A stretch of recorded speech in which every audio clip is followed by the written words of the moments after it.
네, 오늘이 11월 2일, 11월의 첫째 주일입니다. 이틀 전이 10월의 마지막 날이었지요. 그래서 10월의 마지막 날에는 여지없이 나오는 노래가 있지요. 잊혀진 계절이라는 노래가 여기저기에서 들려왔습니다. 또 10월에 자주 들려오는 노래로 10월의 어느 멋진 날에라는 노래가 있습니다. 찾아보니까 원래는 노르웨이의 어떤 그룹이 만든 연주곡이었는데 우리나라 여성 작사가가 곡을 붙였고 그것을 우리나라 테너 가수가 불러서 아주 인기를 얻었는데 그게 또 드라마의 OST로 사용이 되면서 제목도 멋있고 가사도 너무 좋아서 매년 10월이 되면 많은 사람이 듣고 싶어하는 노래 영순위에 뽑힌다고 합니다. 10월의 어느 멋진 날에 테너 이동규 씨가 부른 노래 검색해보면 나옵니다. 한번 들어보시기 바랍니다. 참 좋아요. 예, 각 사람이 10월을 기억하는 내용이나 방식이 각각 다양하게 있겠지만 저에게는 10월의 마지막 날은 늘 종교개혁의 날로 기억되고 있습니다. 제가 다른 절기에 대해서는 특별히 강조도 하지 않고 기억을 해달라라고 말하지도 않지요. 도리어 너무 많은 의미를 부여하지 말아달라 그렇게 부탁하는 언급을 하기도 합니다. 성탄절, 부활절, 추수감사절은 대부분의 교회들이 아주 소중하게 지키기에 잊어버릴 수가 없지요. 하지만 10월의 마지막 주일을 종교개혁 주일로 지키는 교회들은 그렇게 많지 않습니다. 일부러 언급하지 않으면 아마도 그런 날이 있었나, 지나갔나 라고 하고 지나가 버릴 겁니다. 그래서 저는 매년 종교개혁 주일을 굳이 언급을 하고 교독문을 찾아서 교독을 합니다. 절기상으로는 지난주에 했어야 돼요. 10월의 마지막 주에 하는 건데 보니까 11월 첫 주니까 주에 만찬도 있고 떡도 있고 그래서 겸사겸사해서 오늘 종교개혁 주일로 제가 예배를 드립니다. 목사님들이 설교할 때 제일 설교하기 힘든 대상이 누구냐라고 하니까 목사님들이라 그래요. 왜? 따질까봐. 그랬는데 실상은 목사님들 앞에서 설교하는 게 제일 쉽다 그래요. 그래서 왜 그러냐 그랬더니 목사님들은 남의 설교를 안 듣는데요. 그래서 목사님들이 설교하기 가장 힘든 대상은 신학생들 앞이라 그래요. 개뿔도 모르는 것들이 어지간히 따지고 든다 그래요. 또 목사님들이 설교하기 가장 힘든 날이 언제냐라고 했더니 그거는 모두가 공통적으로 나왔어요. 절기 설교가 제일 힘들다. 부활절 매년 돌아오는데 부활 설교는 매번 비슷한데 그래서 절기가 가장 힘들다라고 합니다. 그래서 어느 목사님은 부활절 설교, 성탄절 설교, 추수감사절 설교를 딱 만들어 놓고 그날에는 매년 그것만 한대요. 그것만. 그래도 성도들이 다 잊어먹어서 새롭게 듣는다고 합니다. 저도 오늘 종교개혁 주일마다 종교개혁의 의미를 다져보는 그런 이야기를 하는데 오늘은 전반부에 잠깐 종교개혁과 관련된 이야기를 하고 후반부에서 오늘 본문과 관련된 설교를 하겠습니다. 종교개혁, 타이틀이 종교개혁이기 때문에 종교가 개혁되었구나 라고 이해를 하고 계실 겁니다. 실제로 종교개혁가들이 내세운 주장도 오직 성경, 오직 믿음, 오직 은혜였기 때문에 다분히 종교적인 내용으로 생각을 하십니다. 물론 당연히 종교 분야에서 시작하고 종교 분야에서 진행되고 종교적 주제들과 관련이 되어 있습니다. 하지만 사실 종교개혁의 핵심은 종교를 개혁하자라는 것이 아니라 권력을 개혁하자라는 것이었습니다. 왜냐하면 당시 종교는 순수한 종교가 아니라 권력 그 자체였기 때문입니다. 중세 로마 카톨릭 교회는 종교적 역할에 충실한 것이 아니라 종교를 도구로 삼아 세상의 모든 권력을 총집결한 극악무도한 세력이었고, 종교를 수단으로 삼아 사람들의 인격과 삶을 송두리째 지배하고 통제하고 있었던 집단이었습니다. 그래서 종교개혁의 결과, 종교 분야가 조금 달라진 것도 있지만 더 큰 의미에서 세계 정치, 세계 권력의 구조가 변화되었던 것입니다.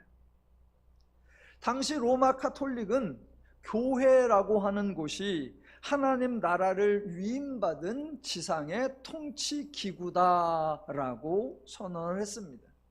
동시에 교황을 비롯한 신부들과 사제들 또한 하나님의 권세를 위임받은 하나님의 대리자라고 선언을 했습니다. 그것이 종교적 모습으로는 하나님의 말씀을 독점하는 것으로 표현되었습니다. 하나님의 말씀인 성경을 오직 교황과 사제들만이 소유할 수 있었고, 읽을 수 있었고, 해석할 수 있었고, 강론할 수 있었습니다. 신도들은 성경에 접근할 수 없었고, 심지어는 성경을 소유하는 것이 불법으로 여겨져서 처벌 대상이 되기까지 했습니다. 그러니 신도들은 하나님이 뭐라고 말씀하셨는지, 그 말씀이 무슨 의미인지, 내가 어떻게 이해하고 어떻게 실천하고 어떻게 누려야 하는지 도무지 알 길이 없었습니다. 그저 교회가 법으로, 규정으로 지시하는 종교적 행위, 종교적 활동, 종교적 행사 등을 준행해야만 했습니다. 독재라는 표현도 너무 순한 것 같은 극악한 종교 권력이 종교라는 타이틀로, 신앙이라는 타이틀로 포장되어 있었던 것입니다. 그것을 바꾸기 위한 표어가 오직 성경이었습니다. 성경을 강조하는 의미도 있지만 저는 생각하기에 그것은 기본적으로 인권선언이었다라고 생각합니다. 우리도 성경을 소유하고 우리가 직접 성경을 읽어보고 우리가 생각하고 우리가 따져보고 우리가 고민하고 우리가 과연 따를 만한 것인지, 우리가 과연 순종할 만한 것인지, 우리가 과연 본받을 만한 것인지 우리가 좀 알아볼 수 있게 해달라라는 거였습니다.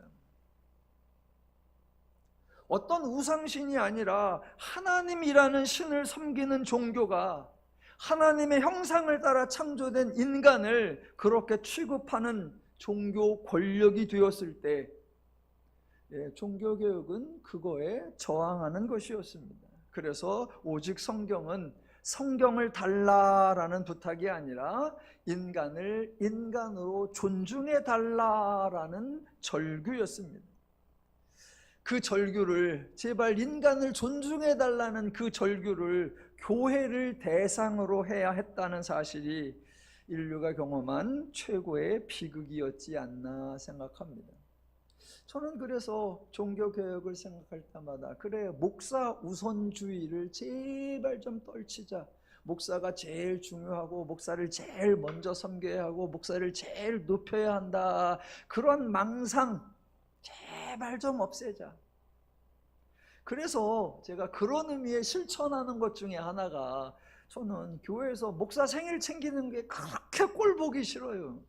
자기 집에서 해. 자기 남편에게, 자기 아내에게, 자기 부모들과 함께 케이크 잘라. 왜 성도들 다른 사람은 안 해주고 교회에서 목사 생일날은? 그동안 안 해주셔서 대단히 감사하고요. 앞으로도 안 해주시기를 주님의 이름으로 간절히 부탁을 드립니다. 네. 또 당시의 로만 카톨릭은 종교 행사, 종교 활동의 의미와 가치를 교회가 독점했습니다. 7가지의 성사를 통해 인간의 출생부터 죽음까지를 통제했고, 교회를 통하지 않으면, 사제를 통하지 않으면 삶에서 어느 하나도 행할 수 없는 너무나 무기력한 존재로 만들어 버렸습니다. 내 출생도 교회가 인정해 주어야 시작이 되고, 내 결혼도 내가 사랑하고 내가 선택했다는 사실보다 교회가 허락해 주어야 가능해지고, 심지어는 내가 죽었어도 죽음으로 끝나지 않고 교회가 승인을 해줘야 죽은 것이 되고, 죽은 뒤에도 연옥을 통해서 교회의 관리 대상이 되어 후손들에게 또 다른 종교적 부담의 요소가 되어버리게 만들었습니다. 교회가 모든 분야에 간섭이란 간섭은 다 해놓고 정작 그 사람의 삶에 대해서는 단 하나도 책임져 주지 않는 아주 사악하고 폐륜적인 종교 집단이, 종교 권력이 되어버렸습니다. 그것을 바꾸기 위한 표어가 오직 믿음이었습니다.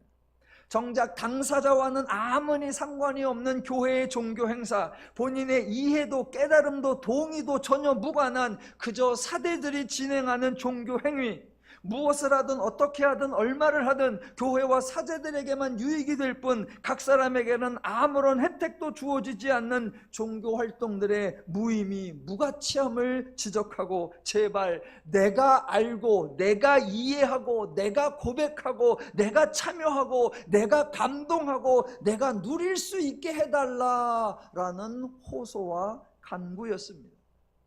그동안 교회는 믿음이 얼마나 믿을만한지를 설명하지 않았고, 성도가 믿고 있는지를 묻지도 않았습니다.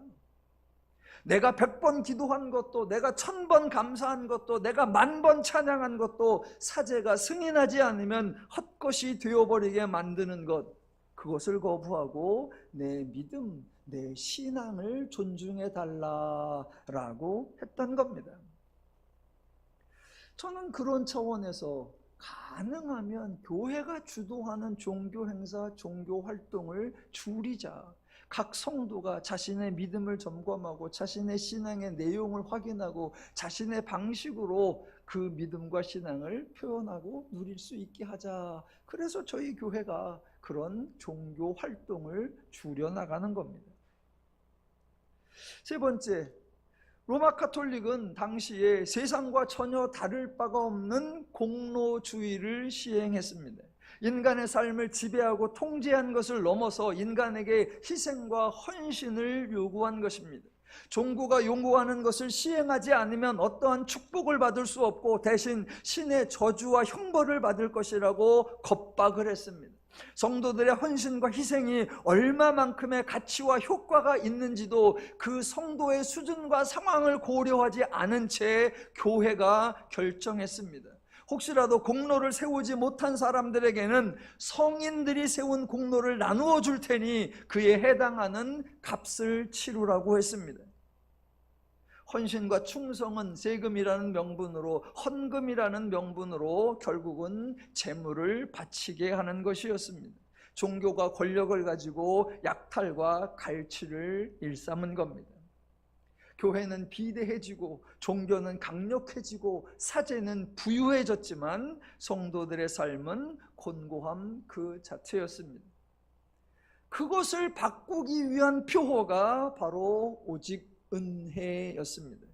은혜는 요구하는 것이 아니라 베풀어 주는 것이고, 지배하는 것이 아니라 섬겨주는 것이고, 통제하는 것이 아니라 배려하는 것입니다.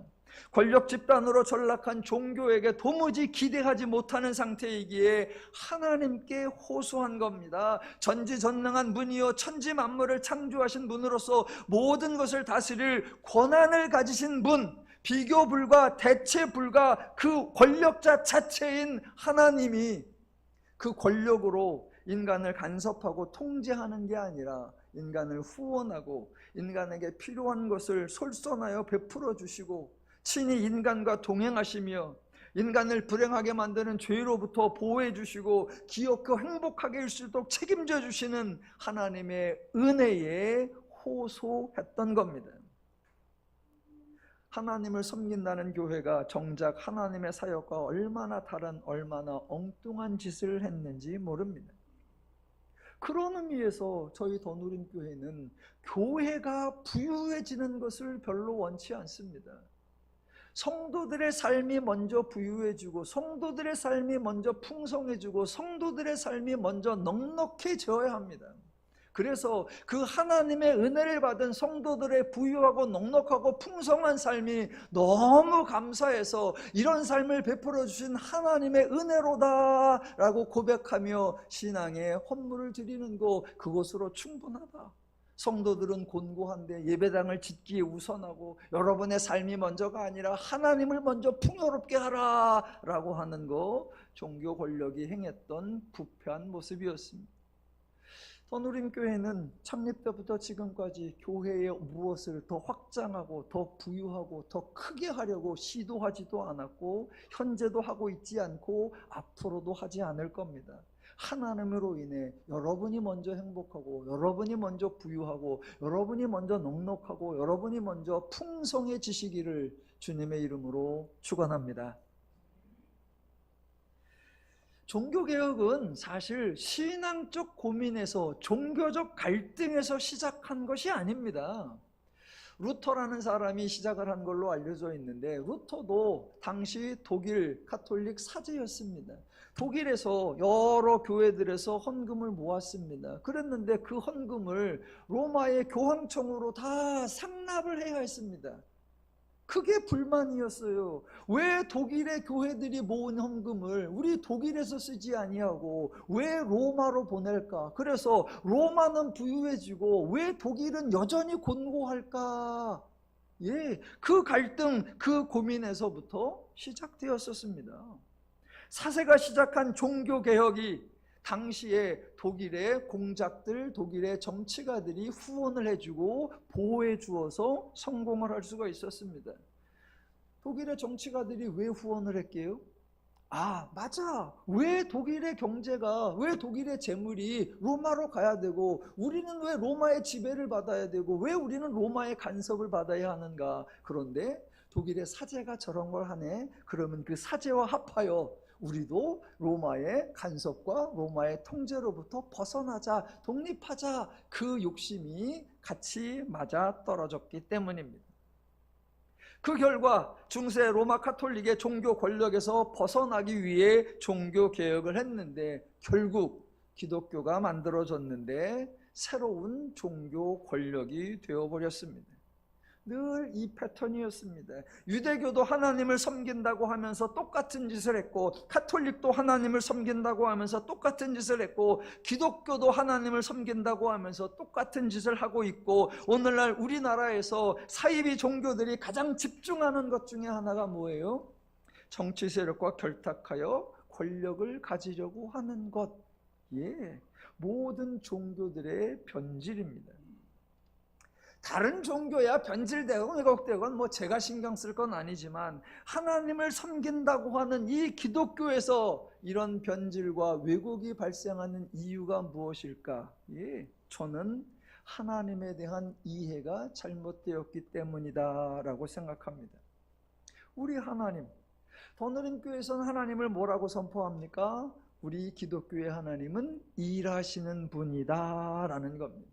예, 하나님은 누군가의 하나님의 권세를 위임한 적이 없고, 하나님의 일을 다른 사람에게 떠넘긴 적이 없고, 하나님의 권세와 위엄을 오용하거나 남용하신 적이 전혀 일체 없습니다. 우리 기독교의 하나님은 친히 일하시는 분입니다. 그것도 인간의 자유, 인간의 평안, 인간의 행복을 위해서 친히 수고해 주시는 좋으신 분, 고마우신 분인 줄로 믿습니다. 그래서 하나님에게는 그 어떠한 권력자의 모습이 나타나지 않고 독재나 지배의 형태가 일체 보이지 않는 것입니다. 그래서 복음서가 예수님을 소개할 때, 또는 하나님을 소개할 때 뭐라고 합니까? 섬김을 받으러 오신 분이 아니요 섬기러 오셨다. 예, 하나님은 일하시는 분이요 섬기시는 분입니다. 영광과 존귀와 찬양에 집착하시는 분이 아니고 예우나 대접을 선호하시는 분이 아닙니다. 도리어 선포하십니다. 내가 너와 함께 하리라. 내가 너를 도우리라. 수고하고 무거운 짐진 자들아 다 내게로 오라. 내가 너희를 쉬게 하리라. 선포하시는 분, 그분이 우리 하나님이십니다. 언제부터요? 태초부터 언제까지요? 영원토록. 예, 종교개혁은 행사를 바꾸고 종교 활동을 새롭게 하고 종교 행위를 혁신하는 게 아닙니다. 하나님을 바르게 아는 것, 거기서 시작하는 거고, 하나님을 풍성히 아는 것, 그것이 종교개혁의 핵심입니다. 그런 의미에서 기독교가 부패하고 기독교가 타락하는 거, 그거는 하나님에 대하여 잘 모르고 있는 거다. 기독교 관련된 행사들, 기독교 교회들이나 기독교 관련 단체들이 성경에 나오는 이런저런 모습들을 본받아서 우리도 예수님을 본받자 그러면서 하는 어떤 행위들이 종종 있는데, 예를 들면 십자가를 어깨에다 메고 가는 거, 그런 것도 예전에 보니까 큰 나무 십자가를 부활절날 우리 교단의 대표라는 분들이 끌고 가요. 그런데 끌고 가면 아플 것 같으니까 저 바퀴 끝에다가 바퀴를 매달아 가지고 잘 끌려가게 해놨어요. 아주 코미디예요, 코미디. 그것도 코미디인데 저는 개인적으로 제일 꼴 보기 싫고 아주 그런 장소에 가기도 싫고 그런 걸 보면 막 눈을 빼버리고 싶은, 아주 제가 싫어하는 게 있습니다. 그게 뭐냐? 세족식. 세족식. 여러분, 예수님의 경우는 3년 동안 사역을 하셨는데 3년 동안 하신 사역 중에 가장 하찮은 게 세족식이었습니다. 예수님은 3년 내내 세족식보다 훨씬 더 겸손한 사역을 계속해 오셨고, 세족식보다 훨씬 더 신실한 섬기는 사역을 계속해 오셨어요. 그러니까 예수님에게 세족식은 이벤트가 아니었고, 세족식은 대단한 일이 아니었고, 세족식은 쇼가 아니었어요. 이미 그것보다 더 겸손하고 더 험하고 더 굳은 일을 해오시다가 저들에게 하나 보여주신 것 중에 하나가 그저 세족식이었지, 예수님의 겸손의 절정이 세족식이 아니었습니다. 그런데 오늘 교회 목회자들이 겸손하지도 않으면서 잘 섬기지도 않으면서 왜 행사를 통해서, 그것도 많은 사람들이 있는 곳에서 굳이 세족식을 행할까요? 얼마 전에 기독교 언론에 세족식 행사 사진이 나왔어요. 기독교 단체의 이사장님이신 장로님이 직원들을 모아놓고 세족식을 하셨어요. 그래갖고 직원들을 의자에 쫙 앉혀놓고 장로님이 세수대에 갖다 놓고 발을 닦아주는, 그런데 그 사진이 어떻게 나왔냐면 직원들 앉아있고 장로님이 이렇게 앉아갖고 닦으려고 하는데 그 옆에 수행비서가 수건 들고 있어. 그 그림이 섬기는 그림이 아니잖아요. 근데 그걸 세족식이라고 하고, 그래서 우리 이사장님이 이렇게 낮은 자세로 섬긴다고. 와, 예, 기독교의 하나님은 일하시는 분, 기독교의 하나님은 섬기시는 분. 그래서 기독교에서는 힘의 냄새가 나면 안 되고, 기독교에서는 권력의 모습이 드러나면 안 됩니다. 어제 오후에 목사가 되려는 전사님 한 분이 찾아와서 시취 과정 중에 하나로 저와 이렇게 면담을 가졌습니다. 시취가 7개 과목을 하는데 그 중에 제가 기독교 윤리를 담당하고 있고, 봄에 논제를 주었고 어제 논문을 써가지고 와서 둘이 논문에 대해서 이런저런 대화를 가졌습니다. 그래서 제가 마지막에 그랬습니다. 목사가 되려고 해주어서 정말 고맙고, 목회를 하겠다고 다짐을 해주어서 정말 고맙다, 축하한다. 부탁이 하나 있다. 하나님을 잘 소개해달라. 교인들이 교회 오기를 즐겁게 하고 교회에서 신앙생활을 행복하게 할 수 있도록 잘 해달라. 저하고 면담을 한 40분 정도 했는데 제가 절대로 까탈스럽게 굴지 않았고요. 선배처럼 굴지 않았고요. 꼰대 같은 짓을 하지 않았습니다. 그저 고맙다고, 그저 감사하다고, 그저 잘해달라고 부탁을 했습니다. 왜요? 기독교 사역은 그 하나님을 소개하는 것으로 충분합니다. 누가 할 거니까? 하나님이 하실 거니까. 어제 오후에는 그런 면담을 했고 오전에는 토요 성경 통독이 있는 날이잖아요. 그래서 성경을 또 읽었습니다. 어제는 요한복음부터 고린도 후서까지 읽었습니다. 사도행전을 이렇게 읽는데 그냥 저 혼자 되게 재미있었어요. 알고 있는 내용인데 또 확인해서 재미있었습니다. 복음서에서 제자들이 뽑혔죠. 어떻게 뽑혔어요? 오직 은혜로 고기 잡다 뽑히고 막 이런저런 해서 뽑혔어요. 말 그대로 아무나 된 거예요. 왜 됐냐? 그냥 된 거예요.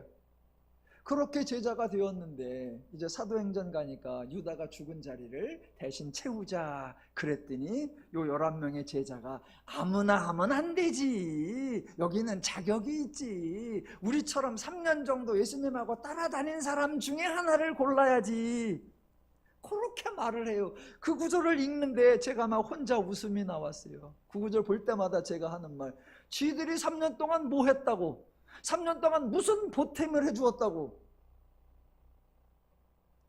그런데 그 버릇이 잘 안 고쳐져요. 그게 사도행전 1장이거든요. 이제 한 9장쯤 가면 바울이 나옵니다. 그래서 예수 믿는 사람 잡으러 가는 그 사울을 예수님이 찾아오셔서 예수님이 너를 내 복음의 제자로 삼겠다라고 해요. 그랬더니 제자들이 반대를 하네. 얘는 문제가 많습니다. 얘 때문에 우리가 많은 해를 입었고요. 앞으로도 얘가 우리에게 큰 손해를 끼칠 겁니다. 반대를 해. 그런 걸 뭐라고 하느냐? 기득권이라고 하고요. 그런 걸 뭐라고 하느냐? 카르텔이라 그래요. 기독교는 그런 게 형성이 되면 안 돼요. 누가 하신다? 하나님이 하신다면 하나님이 옳습니다. 저 사람을 쓰신다면 하나님이 쓰시는 게 옳습니다. 나도 쓰셨는데 저도 쓰는 거 당연하죠. 나를 변화시키듯 저도 변화시키고 나를 통해 역사하시듯 하나님이 저를 통해 역사하실 줄로 믿습니다. 하나님이 옳으십니다. 이게 기독교의 자세이어야 하고 성도의 자세이어야 합니다. 그래서 기득권에는 힘의 냄새가 나면 안 되고 권력의 냄새가 나면 안 되고 기득권의 냄새가 나면 안 돼요. 우리 더누림 성도 여러분들은 하나님을 바르게, 하나님을 풍성하게 알았으면 좋겠고요. 하나님이 나를 너무나 소중히 여겨주신다는 사실을 아는 만큼 나도 다른 사람을 소중히 여겨주시는 저와 여러분이 되시기를 주님의 이름으로 축원합니다. 이제 오늘 본문으로 좀 와보겠습니다. 창세기 3장에 일반적으로 말하는 타락사건 또는 범죄 사건입니다. 이 창세기 3장을 어떻게 해석해야 되나 2000년 이상 구약부터 하면 4000년, 5000년 동안 고민해 온 거기 때문에 제가 뭐 여기서 단칼에 이겁니다 라고 명쾌한 답을 드리지는 못합니다만 차근차근히 성경에 혹시라도 우리가 소홀히 했던 것들 아니면 성경이 힌트로 알려주는데 우리가 놓친 것들 하나하나씩 발견해 나가면서 궁극적으로는 3장의 의미를 정리해 보려고 합니다. 먼저 3장 1절을 보겠습니다. 뱀은 여호와 하나님이 지으신 들짐승 중에 가장 간교하니라 입니다. 여러분, 여기 나오는 뱀이 뭐죠? 이 뱀이 진짜 뱀일까요? 본문의 소개에는 뭐라고 나온다? 하나님이 지으신 들짐승 중에 하나. 그런데 그 뱀이 말을 해요. 창조되었을 때 뱀은 원래부터 말을 할 수 있었던 것일까요? 성경에 따로 짐승들은 말을 하지 못하더라, 인간과 대화할 수 없었더라, 그런 기록은 없습니다. 마찬가지로 모든 짐승들은 다 말을 할 수 있었다, 인간과 자유롭게 의사소통을 했다라는 기록도 없습니다. 자, 성경에서 창세기에 보면 동물이 말을 하는 경우는 딱 한 번, 바로 요 경우뿐이에요. 범위를 넓혀서 성경 전체를 따져보면 동물이 말하는 경우가 딱 2번 나옵니다. 한 번은 창세기 3장에서 뱀이 말을 하는 거고, 또 한 번은 사사기에서 발람 선지자하고 함께 가던 나귀가, 발람이 자꾸 엉뚱한 짓을 하니까 나귀가 길을 막아. 그랬더니 발람이 나귀를 막 때리려고 그래. 나귀가 답답해. 그러니까 그때 성경에 뭐라고 나왔느냐? 여호와께서 나귀의 입을 여시니, 그러니까 드디어 말문이 터져가지고 나귀가 왜 이러느냐, 왜 나를 이렇게 때리느냐, 이렇게 말하는 경우. 성경에 동물이 말하는 경우는 그렇게 딱 2번입니다. 자,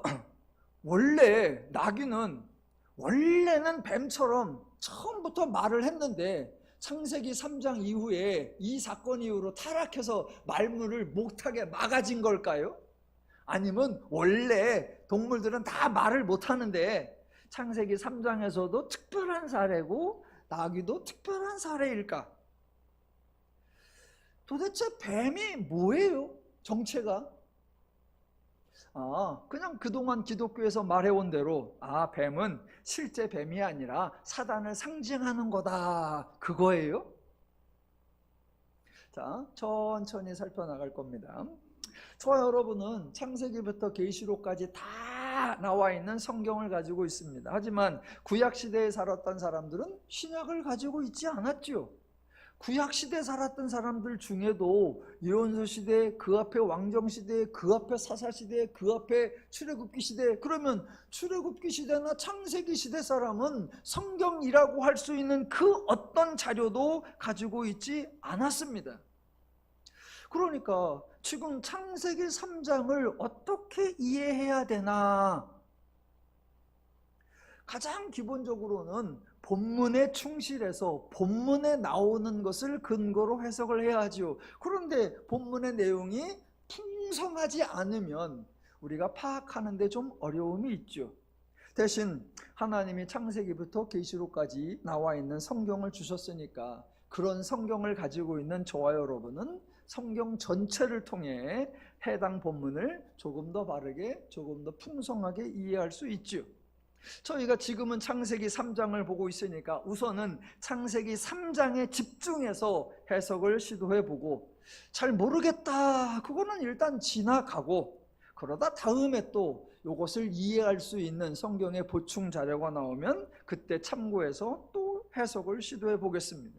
그런 의미에서 지금 이 순간 창세기 3장의 위치에서 뱀의 정체가 무엇입니까? 라고 묻는다면 확실히 잘 모르겠습니다. 그저 나와 있는 대로 하나님이 만드신 들짐승 중에 하나라고만 하겠습니다.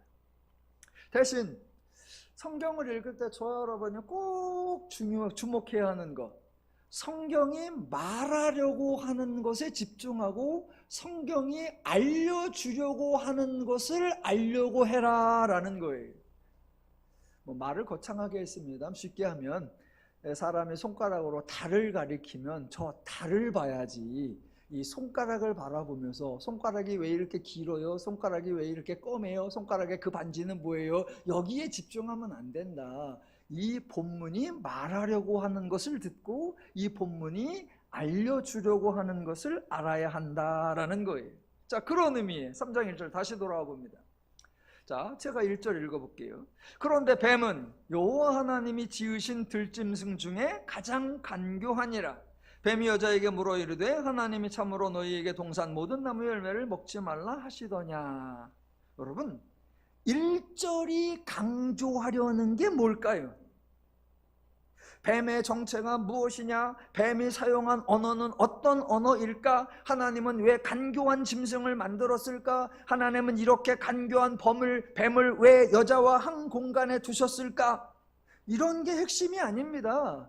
궁금하기는 하지만 본문이 우리에게 설명하려는 거, 우리에게 알게 하려는 게 아닙니다. 1절에서 3장 1절이 우리에게 설명하고 우리에게 알게 하려고 하는 핵심이 뭐냐면 뱀은 간교하다라는 사실입니다. 그러니까 다른 것에 시선 뺏기지 말고 엉뚱한 것에 관심 뺏기지 마십시오. 아, 뱀이 가장 간교한 짐승이구나 라고 설명을 해주니까, 그러면서 성경을 읽는 독자들에게 뱀의 행동은 간교한 것이고 뱀의 말은 간교한 것임을 잊지 말라라고 힌트를 주고 3장 3절 이하를 시작하는 거예요. 자, 첫 번째, 지금 본문이 강조하려는 것은 뱀은 간교하다라는 거였고, 자, 하나님이 창세기 1장과 2장에 보니까 땅의 모든 짐승을 창조하셨고 하늘의 모든 새를 창조하셨고 온 지면에 씨 맺는 채소와 씨 가진 열매 맺는 나무를 창조하셨다라고 해요. 그 중에 하나님이 각종 들짐승과 공중의 새를 아담에게로 이끌어왔고, 아담이 이름을 뭐라고 짓나라고 보시려고 데리고 왔더니 아담이 각 생물을 불렀고 그 부른 것이 이름이 되었다라고 합니다. 와, 아담이 모든 새와 모든 짐승들의 이름을 지어줬다 그래요. 그런데 그 모든 들짐승 중에, 그 모든 짐승들 중에 창세기에 직접 아담이 지어준 그 이름이 등장하는 것은 딱 하나예요. 그게 뭐다? 뱀. 다른 어떤 짐승의 이름도 성경에 등장하지 않아요. 아담이 이름을 지어줬대요. 모든 들짐승과 모든 공중의 새를 끌고 오니까 아담을 그걸 보고 불렀더니 그게 이름이 되었다라고 하니까 이름이 지어준 걸 맞아요. 그런데 뭐라고 지었나 성경이 밝혀준 건 딱 하나예요. 뱀. 그 다음에 하나님이 씨 가진 채소와 씨 맺는 열매 맺는 모든 나무를 만드셨다라고 해요. 그 모든 채소와 그 모든 나무 중에 성경이 우리에게 이름을 알려주는 건 딱 두 개예요. 하나는 생명나무라고 하고요, 또 하나는 선악을 알게 하는 나무라고 합니다. 동물 중에는 뱀만 등장하고 식물 중에는 생명나무와 선악을 알게 하는 나무만 나옵니다. 이것들 이외에 어떤 동물의 이름도, 어떤 새의 이름도, 어떤 풀의 이름도, 어떤 광명체의 이름도 언급되지 않습니다. 왜 그럴까요? 자, 창세기 1장과 2장을 우리가 다 살펴봤는데 창세기 1장과 2장에는 대화가 등장하지 않습니다. 그저 하나님이 창조하시는 말씀, 하나님이 인간에게 복을 주시는 말씀, 하나님이 인간에게 권고하시는 말씀이 등장하고 인간의 말도 등장하기는 하는데, 자, 하나님이 여자를 만들어서 남자에게로 가져오매 남자가 여자에 대하여 선언하는 말, 그 말만 등장했었습니다. 그리고 3장에서 드디어 대화가 나오는 거예요. 뱀과 여자가 나누는 대화가 나오고, 이어서 하나님과 남자가 대화하고, 이어서 하나님이 여자와 대화하는 내용이 나옵니다. 그리고 그 다음에 하나님이 뱀에게 말씀하시기는 하는데 뱀과 대화를 하지는 않습니다. 자, 이때 3장 1절로부터 대화가 등장하는데 이 대화에 등장하는 그 등장 주체나 그 대화의 주제가 되는 건 모두가 이름이 있습니다. 자, 지금 성경 3장 1절로 대화에서 강조하려는 게 뭐냐면, 다른 동물도 이름이 있을 것이고 다른 채소나 다른 나무들도 이름이 있을 겁니다. 그런데 유독 요 대화에 등장하는 것에 관계된 것만, 말을 거는 뱀, 말을 대답하는 여자, 그 뱀과 여자의 대화의 주제가 되는 식물, 그것들은 모두 이름이 등장해요.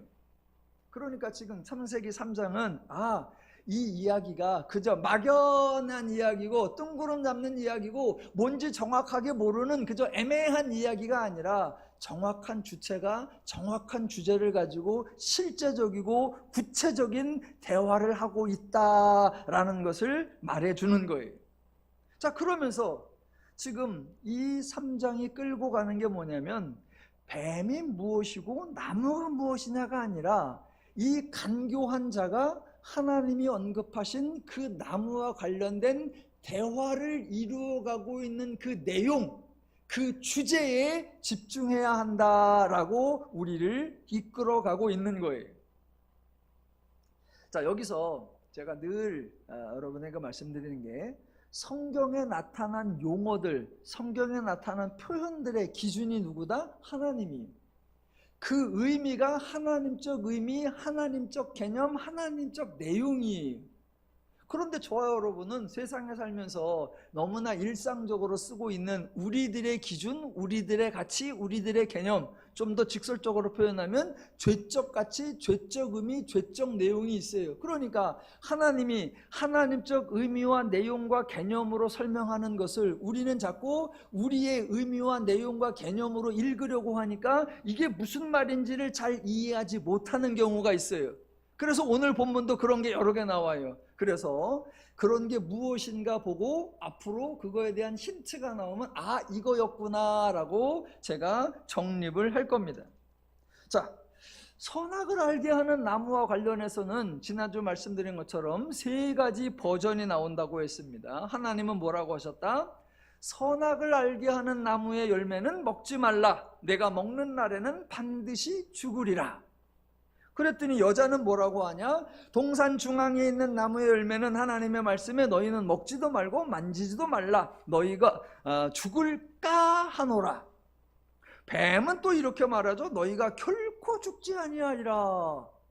자, 뱀과 여자와 하나님 말씀 중에 누가 옳죠? 이런 건 따질 것도 없이 그저 하나님이 옳죠. 자, 여기서 저와 여러분이 하나 신중하게 생각해야 할 게 있습니다. 그동안 제가 여러 번 걸쳐서 강조했던 것 중에 하나는 하나님의 말씀은 결코 법이 아니다 였습니다. 법이 아니니까 준행하라라는 강제적 명령이 없고, 그러니까 만약 어길 시에 이 말 처벌이나 형벌이나 징계가 없다라고 했습니다. 그래서 하나님도 네가 어기면 내가 죽이리라 라고 하지 않았고, 그래서 여자도 우리가 먹으면 하나님이 죽이신대 라고 말하지 않았고, 그래서 뱀도 하나님이 죽이지 않을걸 이라고 말하지도 않았습니다. 징계나 형벌로 말하진 않았어요. 대신 하나님이 하신 말씀이나 여자가 한 말이나 뱀이 한 말 중에 공통으로 들어있는 게 있어요. 죽는다라는 거예요. 그러면 질문, 여러분 지금 창세기 3장에서 말하는 죽으리라, 이게 뭘 말하죠? 우리가 인생 살다가 이 땅에서 소천하는 거, 죽는 거 그겁니까? 그거라면 이제 다음 주도 계속 살펴보겠지만 그 과일 열매를 따먹고 안 죽어요. 근데 안 죽었냐? 죽었어요. 그러면 성경이 말하는 죽는다는 게 뭘까? 요거는 이제 차분히 앞으로 살펴볼 거고요. 하나 더 보겠습니다. 자, 창세기 1절로 5절까지 대화가 등장하는데 이 대화를 뱀이 주도를 하고 있습니다. 그런데 이 뱀에 대해서 뭐라고 한다? 하나님이 지으신 들짐승 중에 가장 간교하니라.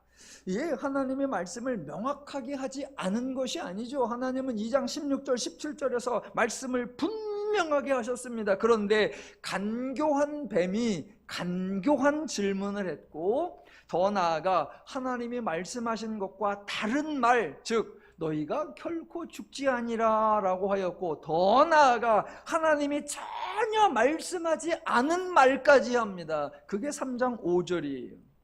읽어볼까요? 너희가 그것을 먹는 날에는 너희 눈이 밝아져 하나님과 같이 되어 선악을 알 줄 하나님이 아심이니라. 하나님은 이런 말씀을 하신 적이 없어요. 자, 뱀이 그 말을 했어요.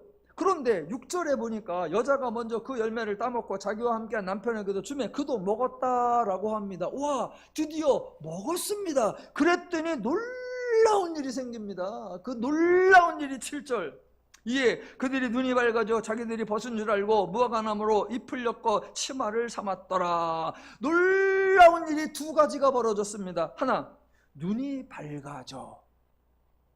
여러분, 하나님은 그런 말씀을 하신 적이 없고 이와 유사한 말씀도 하신 적이 없습니다. 당연히 여자도 남자도 이런 말을 들은 적이 없기에 한 한마디도 하지 않았습니다. 오직 뱀만이 말했는데, 그것을 먹는 날에는 너희 눈이 밝아져 라고 했는데, 남자와 여자가 그것을 먹었더니 실제로 눈이 밝아져입니다.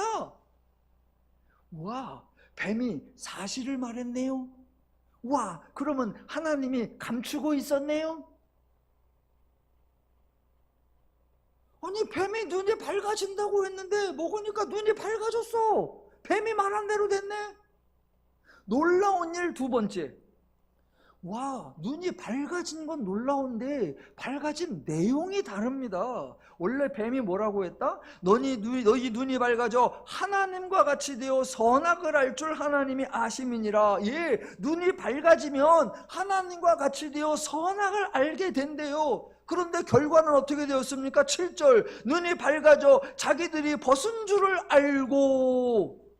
아니, 하나님과 같이 되어 선악을 알게 되는 것과 자기들이 벗은 줄을 아는 것, 이게 같은 내용이에요? 다른 내용이에요?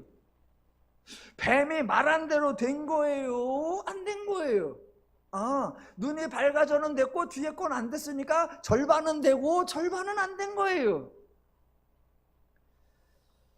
전혀 궁금하지 않다는 표정들이십니다. 그거 몰라도 사는데 아무 지장이 없다, 그런 표현들이세요. 뱀이 눈이 밝아져 그랬는데 실제로 눈이 밝아졌어. 하나님을 알 줄 그랬는데, 하나님과 같이 되어 선악을 알 줄 그랬는데 지금 7절에는 그게 없고 자기들이 벗은 줄을 알고 그래요. 그랬더니 나중에 3장 22절에 가서 뭐라고 한다? 저 인간들이 선악을 알게 하는 나무의 열매를 따먹어서 선악을 아는 일에 우리 중에 하나와 같이 되어 라고 말해요. 뱀의 말대로 다 된 거네? 그러면 질문, 아까 했던 거, 하나님도 말하고 여자도 말하고 뱀도 말한 죽으리라, 죽는다는 게 과연 그 당시에 하나님의 입장에서는 무슨 의미였을까? 지금 성경에 나오니까 눈이 밝아져, 이게 무슨 의미일까? 하나님과 같이 되어, 이게 무슨 의미일까? 선악을 알 줄, 그게 무슨 의미일까? 저와 여러분이 점검해야 할 내용이 많습니다. 하나하나 지금 던져놓고 성경에서 힌트가 나오는 대로 답을 맞춰 갈 겁니다. 지금 창세기 3장의 사건은 성경에 나오는 4가지 중요한 사건 중에 하나입니다. 첫 번째 사건이 창조 사건이고, 두 번째 사건이 이 3장 사건, 기독교에서 흔히 타락 사건이라고 부르는 이 사건이고, 세 번째가 복음서에 나오는 예수님의 십자가와 부활 사건이고, 네 번째가 계시록에 나오는 종말 사건입니다. 그러니까 우리가 이 두 번째 사건을 차분히 잘 살펴보려고 합니다. 자, 오늘은 좀 질문을 좀 많이 던지고 지금 본문이 주고 있는 힌트들을 제가 몇 가지 찾아보고 있는 겁니다. 그 중에 하나, 또 요거는 오늘 설교의 저의 야심작, 아예 막 그동안 여러분이 교회를 다니시면서 이런 내용은 들어보지도 못했다라고 할 저의 히트작 하나 해보겠습니다. 자, 창세기 2장 16절 17절에서 16절에서는 모든 것을 네가 풍성히 먹고 싶은 대로 먹어라 라고 했고, 17절에서는 선악을 알게 하는 나무의 열매는 먹지 말아라, 내가 먹는 날에는 반드시 죽으리라 라고 했어요. 자, 다시 한번, 내가 먹는 날에는 반드시 죽으리라. 여기에서 먹는 날에는 요게 무슨 뜻이냐면, 네가 만약 먹는다면, 네가 만약 먹는 경우라면, 이런 의미도 있고 하나 더 있습니다. 네가 먹는 날에는 이에요.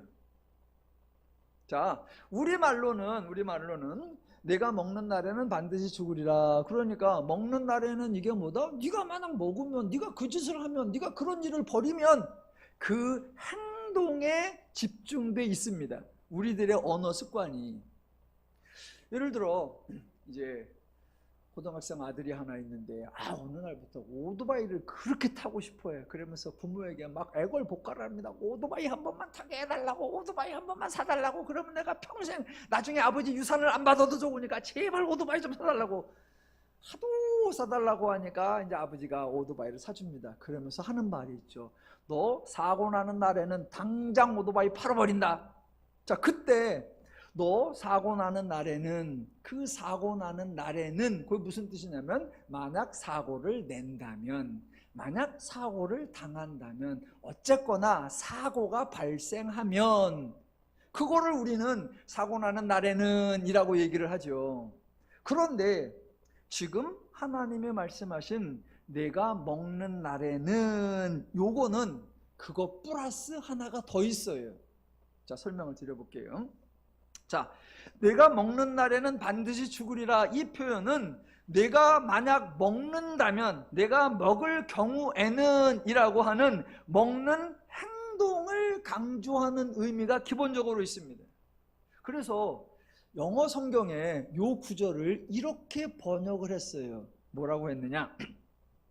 When you eat of it, 네가 그것을 먹을 때에. 또 다른 성경은 If you eat its fruit, 그것의 과일을 먹는다면, 즉 먹는 행동을 강조한 거예요. 그런데 하나님이 말씀하신 2장 17절에 내가 먹는 날에는 반드시 죽으리라, 요 먹는 날에는 내가 만약 먹는다면 이라는 행동 플러스 하나가 더 있습니다. 뭐가 있느냐면 네가 먹는 그날에요. 날. 잠깐만 보세요. 우리는 우리말로는 네가 만약 사고 나는 날에는, 그러면 날보다는 사고가 난다면이잖아요. 그런데 지금은 내가 먹는 날에는 이면 내가 먹는과 먹는 날을, 두 가지를 다 강조하는 거예요. 그래서 영어 성경에 이렇게 지금 제가 말하려고 하는 걸 의미를 담은 번역이 있어요. 뭐라고 표현했느냐? In the day that you eat from it, 네가 그것을 먹는 날에. 그러니까 이 차이가 엄청납니다. 그동안 기독교는 뭐만 설명했다? 네가 그것을 따먹은다면, 네가 그런 짓을 한다면, 네가 그런 행동을 한다면 그 행동에만 집착을 했어요. 근데 본문에는 뭐라고 하냐면 네가 그런 행동을 하는 그날이라고 한 거예요. 제가 지금 임으로 그런 설명을 첨가하는 것이 아니라, 어떤 영어 번역이 in the day라고 하는 것을 임으로 추가한 것이 아니라, 히브리 성경 원본에 내가 그것을 먹는 그날에 라고 in the day가 첨가되어 있습니다. 그러니까 하나님은 의도적으로 먹는과 날을 강조하신 거예요. 왜 그랬느냐? 자, 내가 먹는 날에는, 이 표현에는 세 가지 의미가 담겨 있습니다. 이 세 가지만 하면은 오늘 설교가 끝납니다. 이 세 가지가 짧을지 길을지는 기대하시라. 자, 내가 먹는 날에는 첫 번째, 먹으면 죽는다 그거죠. 즉 내가 행동을 했으면 결과가 온다라는, 우리 모두가 그동안 말했던 그 의미. 네가 그것을 먹으면, 네가 이것을 어기면, 내가 하는 것을 만약 지키지 않으면 죽는다, 첫 번째. 두 번째는 네가 먹는 행동을 하면 먹는 그날에 죽는다예요. 아, 일단 너는 먹었는데 하나님한테 안 들키면 뭐 며칠 갈 수도 있고, 아이고 먹었는데 하나님한테 들켰어. 근데 하나님이 이놈을 어떻게 할까, 뭐 1시간 고민할 수도 있고, 일주일 고민할 수도 있고, 한 달 고민할 수도 있고, 그래서 먹는 날과 그 죽는 것이 시간이 벌어질 수도 있다고 생각하지만, 성경은 먹으면 결과가 온다. 두 번째, 먹으면 그 결과가 즉시 온다 예요. 그리고 세 번째, 먹는 날에는 먹으면 그 결과가 오는데, 즉시 오는데 그 결과가 계속이다예요. 그 먹는 날, 그 날 내내, 즉 먹어서 네가 살아있는 그 내내, 네가 먹었다고 하는 그 상태로 존재하고 있는 그 내내 죽으리라 해요. 그러니까 죽으리가가 먹으니까 탁 죽었다, 먹는 그날에 팍 죽었다, 그렇게 한 번 죽고 끝난 것이 아니라, 성경이 말하는 건 먹으면 죽는 거고, 그날 죽는 거고, 계속 죽어 있는 거다, 그 의미예요. 자, 요 의미를 이렇게 한번 설명을 해볼게요. 우리 일부 예배에 반주를 하는 예정 자매가 있어요. 이름이 박예정이에요. 예정이가 12월 20일 날 결혼을 할 예정이에요. 자, 그러면 근데 지난번에 인사를 하러 왔으니까 제가 이제 덕담을 해야지. 덕담. 뭐 어느 철학자는 뭐 결혼을 해도 후회할 것이요, 결혼을 안 해도 후회할 것이다, 기왕이면 하고 후회하라 그랬다는데, 그래도 목사니까 결혼을 축복해 줘야지죠. 그래서 이렇게 말하는 거죠. 이제 야, 네가 결혼하는 날에는 행복할 거야. 네가 결혼하는 날에는 행복할 거야. 여러분, 요 말에도 세 가지가 있어요. 첫 번째, 결혼을 하면 행복하다. 동의 안 하시는 분도 있지만 자, 결혼을 하면 행복하다. 두 번째, 결혼하는 날 행복하다. 세 번째, 결혼해서 사는 결혼 생활 내내 행복하다. 그게 결혼하는 날에 너는 이제 행복할 거야, 그거예요. 자, 지금 그게 먹으면 결과가 온다, 먹는 날에 즉각 결과가 온다, 먹으면 그 상태가 결과적으로 죽음이 계속된다. 그래서 이 형태가 이제 하나님이 개입하셔서 예수의 십자가를 통해서 우리를 구원하십니다. 그러면 구원이 세 가지 의미가 다 들어가요. 자, 예수님의 십자가 사역으로 너는 구원을 받는다. 예수님의 행동의 결과가 너의 구원으로 온다. 두 번째, 예수님의 십자가 사역을 통해 너는 당장 구원받은 거다. 세 번째, 네 구원받은 날이 계속된다. 언제토록? 영생토록. 그것이 지금 히브리 본문에 내가 먹는 날에는 거기에 담겨있는 죄인의 상태가 될 거고, 그것이 앞으로 나올 구원의 상태가 될 거예요. 근데 그동안은 그저 먹었다, 그래서 하나님 앞에 벌 받았다라고만 나오지 거기에 담겨있는 의미가 드러나지 않았었어요. 예, 앞으로 계속해서 해나갈 겁니다. 그래서 우리 더누림의 모든 성도님들은 성경을 많이 읽으시고 하나님이 주시는 힌트들, 성경이 알려주는 힌트들을 잘 모아서 성경을 바르게 이해해서 하나님이 주신 은혜와 복락을 바르게 알아서 누구든지 항상 범사에 하나님으로 인해 즐겁고 신나고 행복한 삶을 풍성히 누려 가시기를 주님의 이름으로 축원합니다. 기도하겠습니다.